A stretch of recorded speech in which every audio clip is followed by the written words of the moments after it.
'Twas the night before Christmas, when all through the house not a creature was stirring, not even a mouse. The stockings were hung by the chimney with care, in hopes that St. Nicholas soon would be there. The children were nestled all snug in their beds, while visions of sugar plums danced in their heads.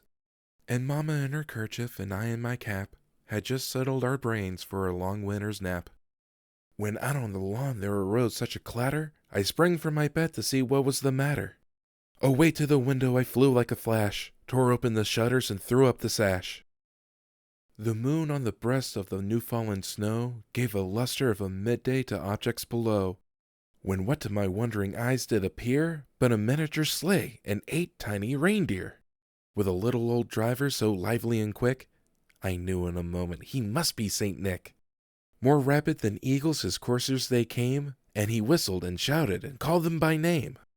Now Dasher, now Dancer, now Prancer and Vixen, on Comet, on Cupid, on Donner and Blitzen.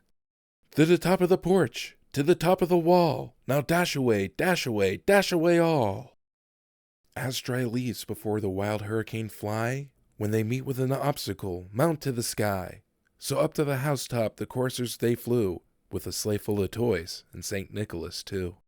And then in a twinkling I heard on the roof the prancing and pawing of each little hoof. As I drew in my head and was turning around, down the chimney St. Nicholas came with a bound.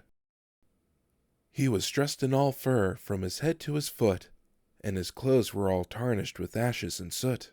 A bundle of toys was flung on his back, and he looked like a peddler just opening his pack. His eyes, how they twinkled, his dimples how merry, his cheeks were like roses, his nose like a cherry. His droll little mouth was drawn up like a bow, and the beard of his chin was as wet as the snow.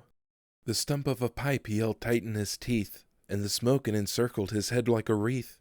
He had a broad face and a round little belly that shook when he laughed like a bowl full of jelly. He was chubby and plump, a right jolly old elf, and I laughed when I saw him in spite of myself. A wink of his eye and a twist of his head soon gave me to know I had nothing to dread.